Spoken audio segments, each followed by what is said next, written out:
Hello class, this is doctor Shilpa नागर, ज्योतिर्विद्यापीठ women's university बाल रोग विभाग, क्लास 3rd ईयर।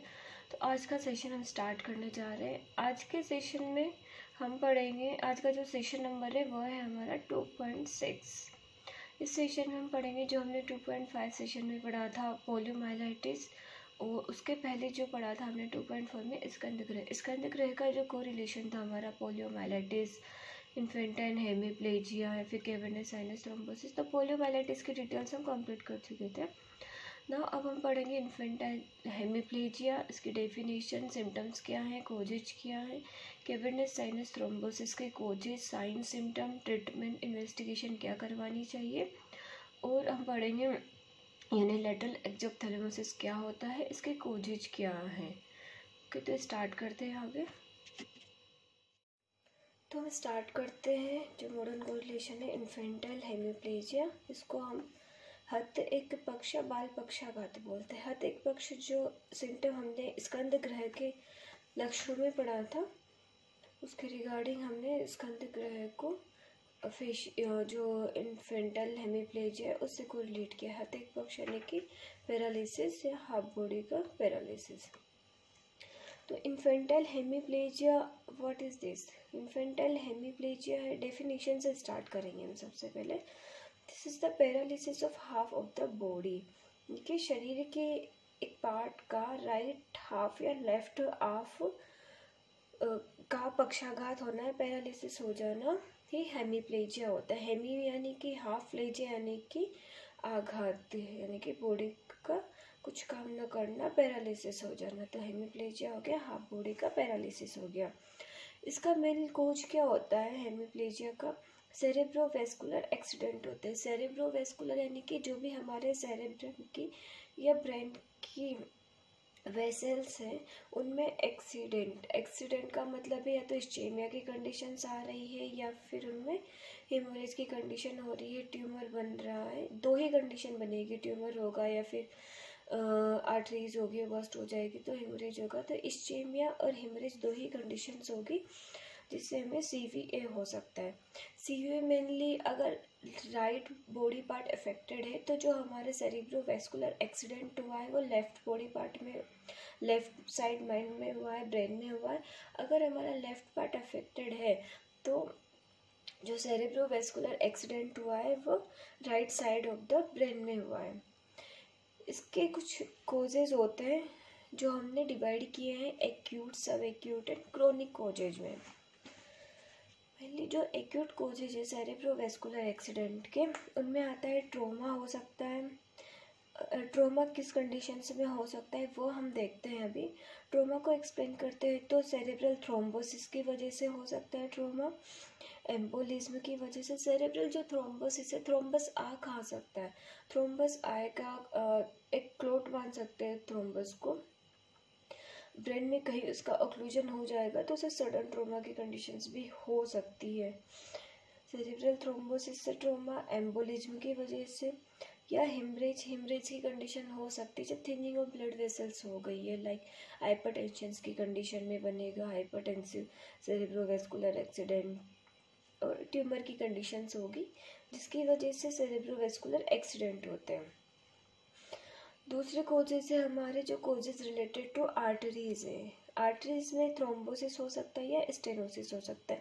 तो मेनली जो हमारी इंटरनल कैरोटिड आर्टरीज है जो ब्रेन की ब्लड सप्लाई करने वाली है, इंटरनल कैरोटिड आर्टरी, उनमें थ्रोम्बोसिस यानी उनकी हार्डनिंग हो जाने की वजह से भी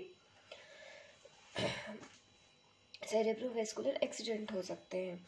ये हमने देखा इंटरनल कैरोटिड आर्टरी के कोजेज। दूसरा हम पढ़ेंगे basilar artery and carotid insufficiency, यानी कि इनकी इनसफिशिएंसी यानी कि इनसफिशिएंट फॉर्म में ही ब्लड की सप्लाई हो रही है तो इस्चेमिया भी कोज होकर के वहाँ पे सेरेब्रोवेस्कुलर एक्सीडेंट हो सकता है। या फिर थर्ड कोज है इसमें हाइपरटेंसिव एन्सेफेलोपैथी की वजह से भी सेरेब्रोवेस्कुलर एक्सीडेंट हो सकता है। जो आज के प्रोस्पेक्टस में मेनली हमें सेरेब्रोवेस्कुलर एक्सीडेंट के जो केसेस मिलते हैं वो हाइपरटेंसिव एन्सेफेलोपैथी के कारण भी बहुत ज़्यादा मिलते हैं। हाइपरटेंसिव एन्सेफेलोपैथी में क्या होता है, जिस भी पेशेंट में, कोई भी पेशेंट हाइपरटेंसिव है और उसमें अगर कंट्रोल हाइपरटेंशन नहीं है, अनकंट्रोल्ड है, तो उसकी वजह से जो आर्टरीज है हमारे अंदर ब्रेन की वेस्कुलेचर से, उनमें थिनिंग हो जाती है और वो बस्ट हो जाती है। ज़्यादा प्रेशर की वजह से बस्ट होने से हाइपरटेंसिव एन्सेफेलोपैथी डेवलप होती है।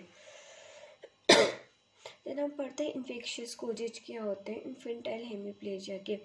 मेनली बच्चों में हमें इन्फेक्शियस कोजेज ही मिलेंगे ना। एक्यूट एन्सेफेलाइटिस हो सकता है, सेरेब्रल वेस्कुलर सिफिलिस हो सकता है, एंड कोर्टिकल थ्रोम्बोफ्लेबाइटिस हो सकता है। यानी कि कोर्टेक्स वाला जो पार्ट है उस पर जो वेसल्स है उनमें इन्फ्लामेशंस हो सकते हैं। सिफिलिस की कंडीशन में अगर ये जो सेरेब्रल वेस्कुलर सिफिलिस तक पहुंच गया, सिफिलिस के आगे की थर्ड स्टेज तक पहुंच गया है, तो इन्फेंटाइल हेमीप्लेजिया हो सकता है, या एक्यूट एन्सेफेलाइटिस इन्फेक्शन की वजह से हेमीप्लेजिया होता है। सब एक्यूट कोज, या फिर ऐसे मान सकते हैं कि बार बार जब रिपीटेड पैरालिसिस हो रहा है बच्चे में, उसके कोजेज क्या हैं। पोस्ट एपिलेप्टिक हो सकता है, यानी कि किसी को एपिलेप्सी हुआ, उसके कन्वल्जन्स आए, उसके बाद पैरालिसिस हो सकता है। एक कोच बताया माइग्रेन या सेरेब्रल वेस्कुलर एक्सीडेंटल नियोप्लाज्मा हो सकता है।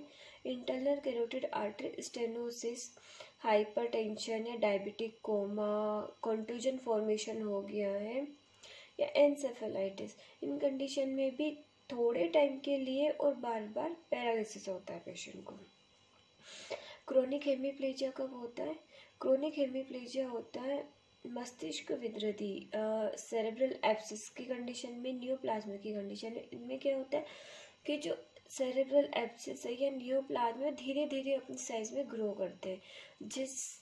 अगर उनकी साइज छोटी है तो अपने कोई साइन सिम्टम नहीं दिखाएंगे या माइल्ड साइन सिम्टम दिखाएंगे, लेकिन अगर उनकी साइज बड़ी है या और उनकी वजह से ब्रेन कंप्रेस हो रहा है तो हेमीप्लेजिया की कंडीशंस बन सकती है। या फिर क्रोनिक सबड्यूरल हेमेटोमा फॉर्मेशन हो रहा है। अगर हेमेटोमा बना या तो वह एब्जॉर्ब हो जाएगा तो साइन सिम्टम कम हो जाएंगे। अगर हेमेटोमा कंटिन्यू वहाँ बना हुआ है, सबड्यूरल हेमेटोमा, तो उसकी वजह से साइन सिम्टम आएंगे हमें, और पैरालिसिस भी हो सकता है अगर हेमेटोमा की कंडीशन ज़्यादा हो गई तो। और मेनिंजाइटिस की कंडीशन में भी इन्फेंटाइल हेमीप्लेजिया में मिल सकता है। नेक्स्ट हम पढ़ेंगे यूनिलैटरल एक्सोथैलेमोसिस में क्या होता है। यूनिलैटरल एक्सोथैलेमोसिस है क्या? एक नेत्र शोफ, यानी कि वन साइडेड आई या आई बॉल है हमारे, उसमें स्वेलिंग आ रही है। This is the unilateral exophthalmos. इसके कोजेज क्या होते हैं? एब्सिस फॉर्मेशन हो गया आई बॉल में, ट्यूमर फॉर्मेशन हो गया, या हेमरेज की कंडीशन है, सिफिलिटिक गमा। तो इन कंडीशंस में यूनिलेटरल यानी कि वन साइडेड आई में एक्सोथैलेमोसिस स्वेलिंग आ जाती है। ऑर्बिटल पेरियोटाइटिस हो सकता है, जो हमारी आई बॉल की बोन है वहाँ पे पेरियोटाइटिस हो सकता है, इन्फ्लेमेशन और स्वेलिंग आ सकती है, ओस्टाइटिस, पेरियोस्टाइटिस। थ्रोम्बोसिस की कंडीशन कैवर्नस ऑर्बिटल वेन, जो हमारी ऑर्बिटल वेन है, अगर उसमें थ्रोम्बोसिस की कंडीशंस बन गई तो भी स्वेलिंग होगी। अदर कोजेज में है कि ट्यूबरकुलर स्क्यूलस ट्यूबरकल फॉर्मेशन हो सकता है। आर्टीरियोवेनस एन्यूरिज्म की कंडीशंस में हो सकता है जब आईबॉल में स्वेलिंग आ रही है, या फिर distinction of accessory sinus of nose, nose की जो एसेसरी साइनस है उनमें अगर डिस्टिंक्शन हो रहा है तो भी हमारी एक साइड के साइनस में है तो एक साइड के आई में स्वेलिंग आ सकती है। यूनिलैटरल एक्सोथैलेमस के बाद अब कैवर्नस साइनस थ्रोम्बोसिस पढ़ेंगे। कैवर्नस साइनस थ्रोम्बोसिस है क्या? मेनली इसकी डेफिनेशंस देखते हैं। तो कैवर्नस साइनस थ्रोम्बोसिस की डेफिनेशंस क्या होती है? साइनसेस क्या है हमारे, जो हम पढ़े हैं, जैसे कि मैक्सिलरी साइनस होता है, कैवर्नस साइनस हो गया, तो उनमें जो हमारे साइनस बताए गए हैं, फ्रंटल साइनस, ये सारे, इनमें से जो मेन कैवर्नस साइनस है जो कनेक्ट करता है आई, नोज, फेशियल, इन सबको। तो अगर ये जो कैवर्नस साइनस में इन्फेक्शन हो जाता है तो मेनली ये डिजीजेस हमें होती है कैवर्नस साइनस थ्रोम्बोसिस, इन्फेक्शंस के कॉम्प्लिकेशंस के रूप में मिलती है।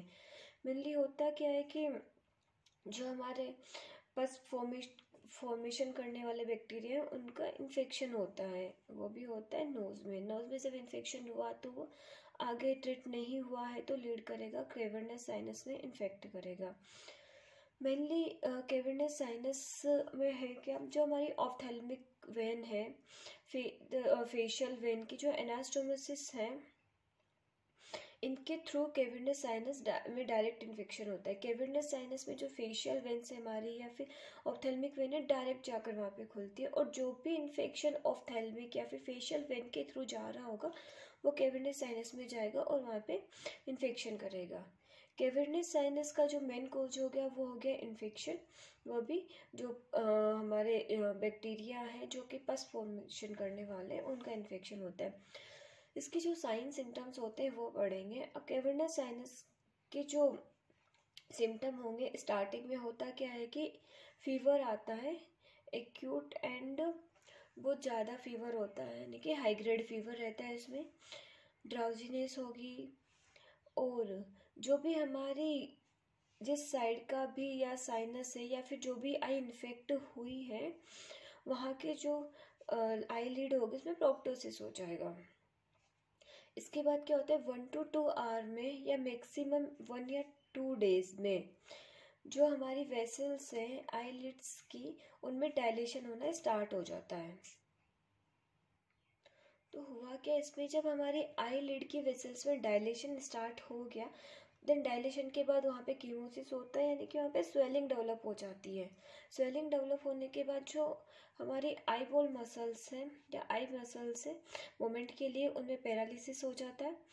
ये तो इनके साइन सिम्टम हो गए। जनरलाइज साइन हमें मिल रहे हैं, और दूसरे साइन हमें मिल रहे हैं कि आई से रिलेटेड क्या साइन होंगे। जनरलाइज साइन में हमें इसमें फीवर मिलेगा, ड्राउजीनेस मिलेगी, बॉडी एक मिलेगा।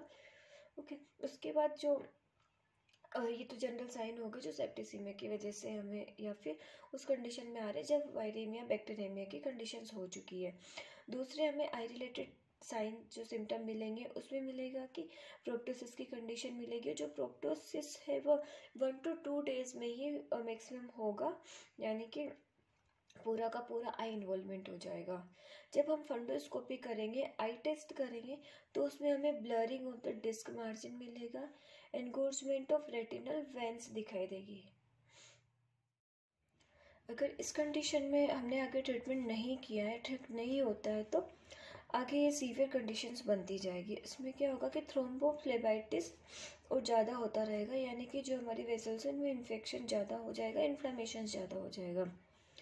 इसके रिजल्ट में क्या होगा, जो ब्रेन में स्वेलिंग बढ़ती जाएगी, तो क्रेनियल नर्व्स पे कंप्रेशंस पड़ेगा। मेनली 3, 4, 5, 6 का पैरालिसिस हो सकता है। जो मेनली क्रेनियल नर्व्स है हमारे 3, 4, 5, 6 का और इनसे रिलेटेड जो भी ऑर्गन्स हैं उनमें पैरालिसिस होगा।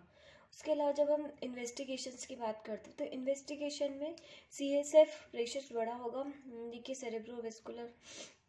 सेरेब्रोस्पाइनल जो प्रेशर्स है वो बढ़े हुए होंगे। ब्लड और वहाँ पे हमें WBCs मिल सकती है, RBCs भी नंबर बढ़े हुए हो सकते हैं। प्रोटीन की मात्रा भी हमें ज़्यादा मिलेगी CSF एग्जामिनेशन में। प्रेशर बढ़ेगा, प्रोटीन बढ़ेंगे, WBCs RBCs की नंबर्स बढ़ जाएंगे। ट्रीटमेंट प्रिंसिपल क्या होता है कैवर्नस साइनस थ्रोम्बोसिस का, मेनली ये एक इन्फेक्शन से होने वाली बीमारी है, तो इसमें एंटीबायोटिक्स का यूज करेंगे। इसमें हम IV एंटीबायोटिक्स देंगे। अगर लोकली हमें पस एक्यूमुलेट हो रहा है तो हम या एब्सिस बन रही है तो उसे सर्जरी द्वारा निकाल देंगे, इसका ड्रेन कर देंगे। इंट्राक्रेनियल प्रेशर जो हमारा बहुत ज़्यादा बढ़ रहा था उसको कम करने के लिए हम मैनिटोल या कोर्टिसोल का यूज करते हैं, उससे जो इंट्राक्रेनियल प्रेशर है हमारा वो कम हो जाता है। स्टार्टिंग में जो मैनिटोल की डोज होती है, मैनिटोल 20% यूज करते हैं, 5 ml पर kg बॉडी वेट के अकॉर्डिंग देना होता है।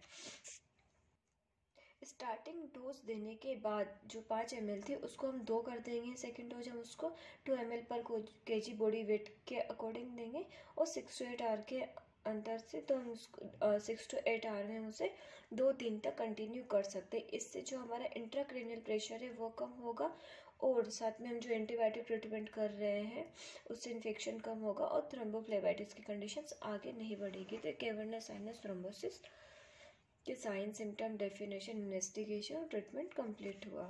Thank you.